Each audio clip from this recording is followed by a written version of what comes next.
Le REC Femmes et vous, votre rendez-vous d'information et de sensibilisation sur les maladies tropicales négligées à manifestation cutanée MTN-MC. Le REC Femmes et vous, un programme financé par la Fondation ANESVAD. Le REC Femmes et vous.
Mesdames et messieurs, bienvenue à cet autre numéro de notre magazine, Les Rendez-vous du REC Femmes. Aujourd'hui, nous recevons M. Kangba Kofi Emmanuel, naturothérapeute, secrétaire général de l'Association des tradis praticiens du district sanitaire d'Aboasso. Avec notre invité, nous parlerons du thème suivant, traitement traditionnel contre traitement moderne, le cas des maladies tropicales négligées à manifestation cutanée MTN-MC. Une émission financée par la Fondation ANESVAD et exécutée par l'ONG REC Femmes et son partenaire, l'association MIWA.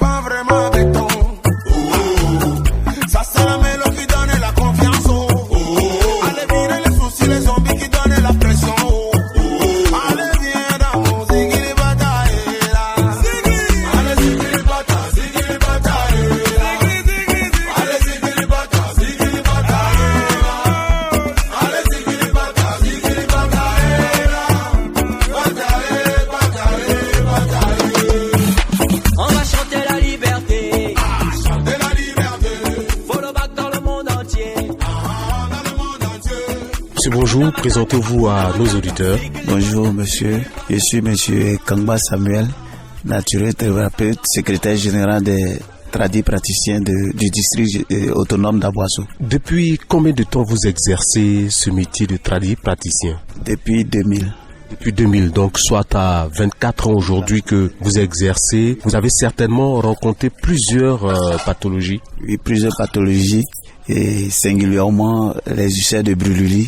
Et puis, comme il a dit, les nids, nous appelons ça un nid solaire. C'est-à-dire que les boules des testicules là, il y a une boule qui s'étire sur l'autre descend et puis l'autre remonte. Voilà, ces deux cas-là sont beaucoup négligés. Et puis, voilà, je me penche beaucoup sur ça. Ce sont des cas que vous rencontrez régulièrement. Alors, face à ces cas-là aujourd'hui, quelle est vous la démarche de traitement que vous adoptez? Oui, c'est le contact direct avec le malade, le contact direct et l'exhortation. Et puis ensuite, nous passons au traitement. Et au traitement même généralement. Voilà, le traitement se fait avec nos plantes, avec nos feuilles et puis tout ce que nous pouvons trouver ici comme les crustacés et autres. Voilà, c'est avec ça que nous faisons les traitements. Concrètement, quand vous recevez un malade, quel est le protocole? Quelles sont les démarches que vous entreprenez pour son traitement? D'abord l'accueil et puis le mettre dans le bain de l'assurance, qu'il prenne confiance de lui-même et qu'il sache qu'il n'est pas le seul à être atteint, qu'ils sont nombreux et que dans tous les cas, il sera guéri par la grâce de Dieu, surtout par la grâce de Dieu, parce que nous allons soigner, mais c'est Dieu qui guérit en fait. Alors, est-ce que vous avez des échanges avec le malade? Quand vous dites on l'amène à prendre confiance en lui, c'est quoi exactement vous faites? Oui, quand je dis on l'amène à prendre confiance en lui, ça veut dire qu'il ne se sente pas abandonné. Voilà, qu'il sache que c'est une maladie, elle est venue, mais elle ira d'elle-même. Voilà, par les soins, elle ira. Et si elle a confiance en elle, si elle prend confiance en elle, la maladie s'en va. Quel genre de paroles, pour exemple, vous leur dites concrètement? Oui, que Dieu vous guérisse d'abord. Et puis sachez que c'est une maladie comme tout autre genre de maladie. Et que avec les soins, tu auras la guérison. Voilà, donc il faut te rassurer que tu auras la guérison. Voilà, nous l'amenons à l'assurance et puis maintenant nous traitons, puis guéri. Vous avez dit que vous recevez régulièrement donc les cas d'ulcères de Buruli et autres hernies. Alors justement, dites-nous, vous pouvez en 24 années d'exercice, combien de cas vous avez reçus? Waouh, je dirais des centaines.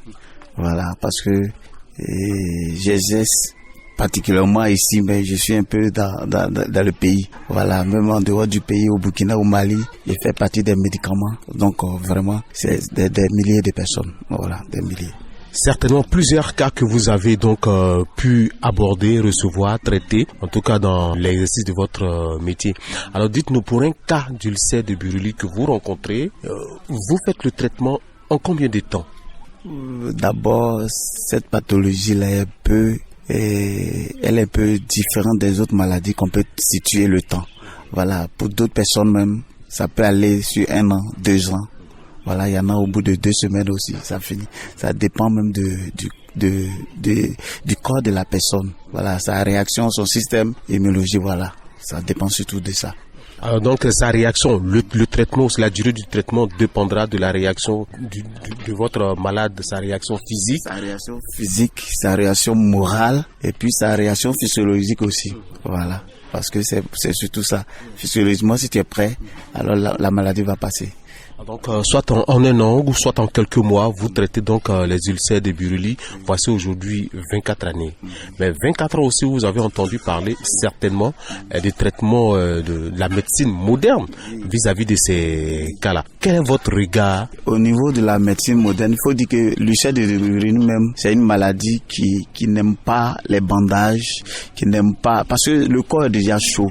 C'est comme si c'était de l'eau chaude qui était versée sur vous. Donc on n'a pas besoin de bandage. Donc il faut laisser la maladie à l'air libre. Vous voyez, non, l'air libre, vous mettez les médicaments, il est à l'air libre et puis ça se passe vite. Mais j'ai constaté que au niveau de la médecine moderne, ils font le bandage, ils mettent les produits et ça s'amplifie. La plaie s'agrandit. Vous voyez, non, ils sont obligés de passer quelquefois par des greffes. Alors que nous ne faisons pas ça. Une fois que nous avons mis le médicament, nous laissons le médicament à l'air et puis ça se cicatrise seul.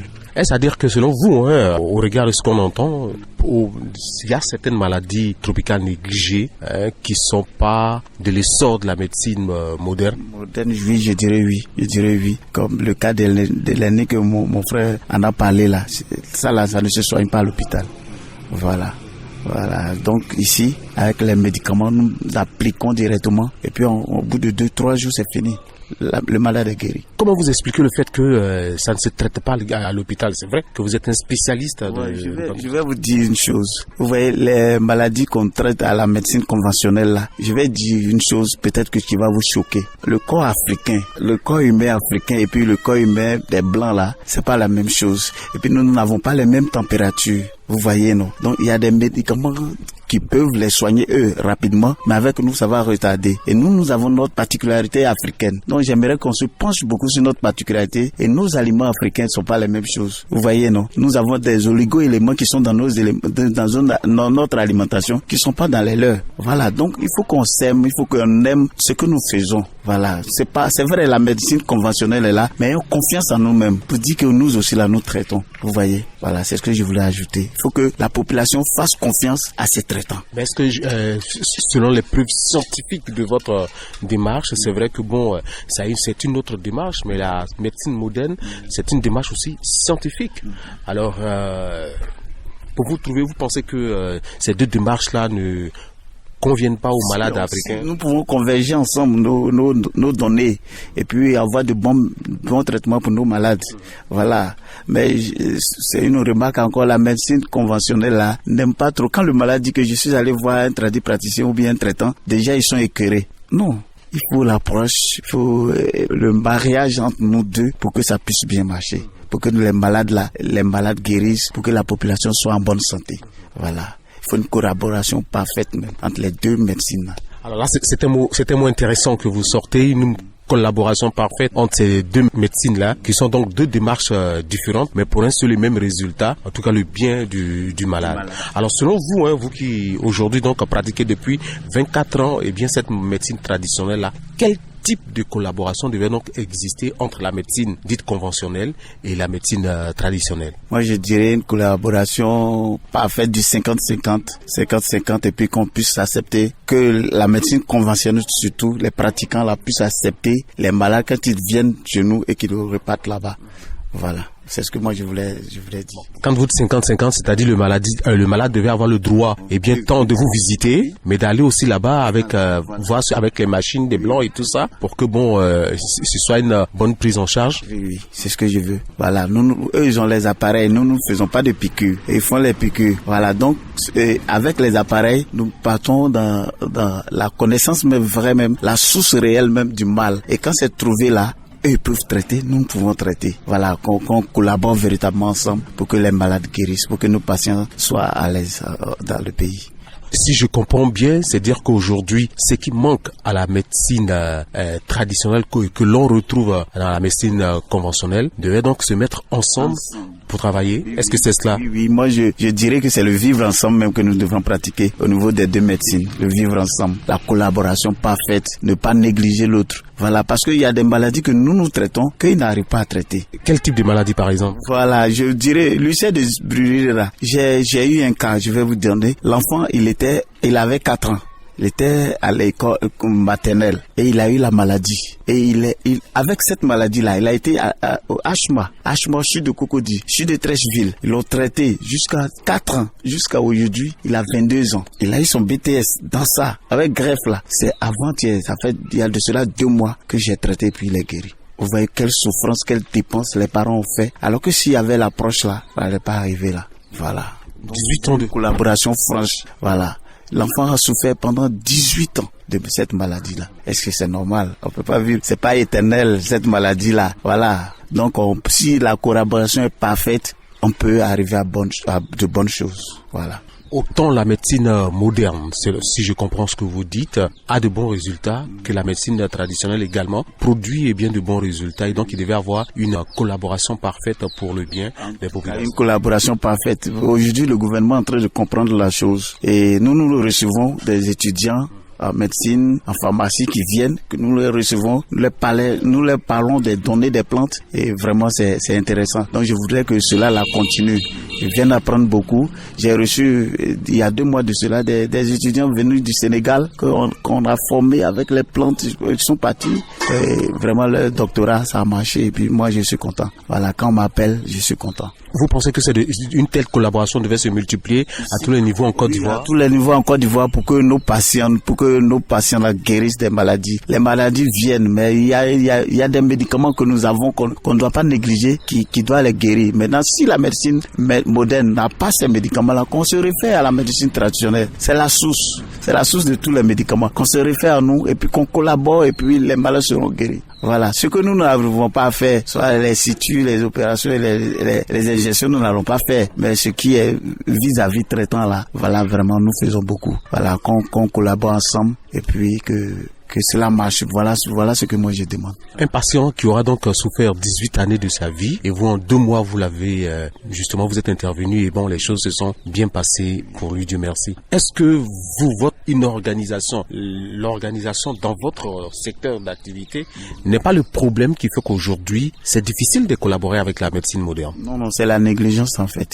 C'est la négligence. Nous sommes africains, des choses viennent moi, tu viens me trouver, voilà le goyavier qui est là. Tu viens me trouver ça là, je peux pas mettre ça dans une pharmacie. Je peux pas planter le goyavier dans une pharmacie. Elle est là, naturellement, elle est là. Et quand la personne vient, je prends les feuilles, je prends les fruits, je prends les racines et puis je traite. Voilà. Et c'est ça là, j'ai besoin d'une organisation pour ça. Elle est déjà là, l'organisation mise en place par Dieu lui-même. Donc il suffit de prendre le contact et puis on a ça. Oui, quand je parle d'organisation, c'est plutôt votre secteur d'activité. Parce qu'on ne sait pas qui fait quoi, qui dans le secteur. Un matin, on peut se lever j'ai eu une inspiration où un esprit est venu me parler, ou l'esprit de mon arrière-parent est venu me parler. Bref, des choses comme ça qu'on ne maîtrise pas, qui sont aléatoires. Est-ce que c'est là un peu le problème? Voilà, le gouvernement doit avoir un droit de regard sur ce que nous faisons. C'est pourquoi aujourd'hui, on nous a mis en contact, on nous a mis en union. Nous faisons des unions. Et ici, vous voyez, il dit que je suis le secrétaire du district autonome d'Aboisseau. Voilà, nous sommes en train de collaborer. Mais il y a encore il y a encore des réticents, des personnes réticentes, mais je pense que au fur et à mesure que nous allons avancer, ça va aller, ça va marcher. L'organisation existe déjà ici à Boisseau, dans le département. À Boisseau, ça fait 4 ans pratiquement que nous sommes là. L'organisation existe. Alors, quels sont les résultats déjà dans votre organisation que vous avez déjà obtenus?